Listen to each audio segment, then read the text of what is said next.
আজকে করব আমের চাটনি। আর আমার সকালটা শুরু হয় এদেরকে দিয়ে। আর এরা দেখো প্রত্যেক দিন সকালে আমাদের বাড়িতে চাল খেতে আসে, তো ওদেরকে চাল দিয়েছি। ওরা চাল খেয়ে নিয়ে দেখো ওরা দুজনে কত সুন্দর হেঁটে হেঁটে চলে গেল। তো যাই হোক, গামলাতে জল নিয়ে জলের মধ্যে সার্ফ দিয়ে সার্ফটাকে ভালো করে গুলে জামা কাপড়গুলো একটা একটা করে সার্ফের জলে আমি ভিজিয়ে নিচ্ছিলাম। তো সব জামা কাপড় সার্ফের জলে ভিজিয়ে নেওয়া হয়ে গেছে। ভিজতে দিয়ে রেখে উনুন পাড়টা নোংরা আছে, তো নোংরাগুলোকে ভালো করে ঝাড় দিয়ে পরিষ্কার করে নিচ্ছিলাম। তো উনুনের চারিপাশটা ভালো করে চারিদিকটা ঝাড় দিয়ে পরিষ্কার করে নেওয়া হয়ে গেছে। আর এই যে আমাদের ভলু ছাদে এসে এখানে ঘুমিয়ে আছে। তো যাই হোক, আর আমার এই ফুল গাছগুলো অনেকদিন জল দেওয়া হয়নি। তো দেখো ফুল গাছগুলো কেমন মরে গেছে, দুব্ব গাছগুলোও কেমন যেন হয়ে গেছে। চলে গেছিলাম পুকুরে, গিয়ে জামা কাপড়গুলো কেচে ধুয়ে নিয়ে এসে দড়িতে একটা একটা করে মেলে দিচ্ছিলাম। তো জামা কাপড়গুলো সব দড়িতে শুকনো হতে দেওয়া হয়ে গেছে। তারপরে চলে গেছিলাম মাঠে, চলে গেছিলাম আমাদের লক্ষ্মীকে জল খাওয়াতে।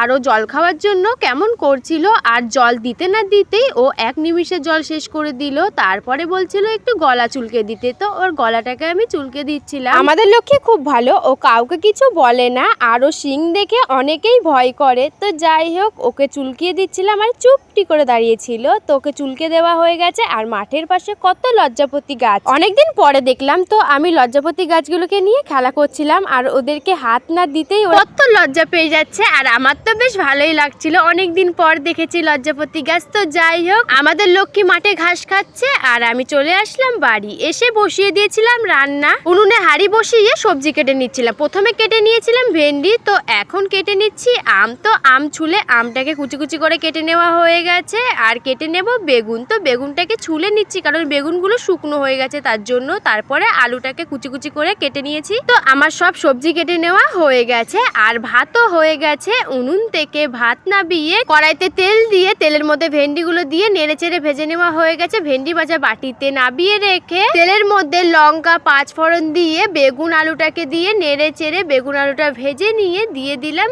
আদা বাটা আর জিরে আর সর্ষে বাটা, লবণ হলুদ টমেটো দিয়ে নেড়ে চেড়ে ভালো করে মশলার সাথে কষিয়ে দিয়ে দিলাম জল। আর জল দিয়ে নেড়ে চেড়ে কিছুক্ষণ রেখে দিয়েছিলাম। বেগুন আলুটা রান্না করে নেওয়া হয়ে গেছে। গামলায় তুলে রেখে তেলের মধ্যে শুকনো লঙ্কা সর্ষে দিয়ে ভেজে আমগুলো তেলের মধ্যে দিয়ে নেড়ে চেড়ে একটু ভেজে লবণ হলুদ দিয়ে দিয়ে দিলাম জল। আর জল দিয়ে নেড়ে চেড়ে রেখে দিয়েছিলাম। আম সেদ্ধ হয়ে গেছে, চিনি দিয়ে নেড়ে চেড়ে আমের চাটনিটা করে নেওয়া হয়ে গেছে। আমের চাটনিটা কত সুন্দর হয়েছে, বাটিতে নামিয়ে নিলাম।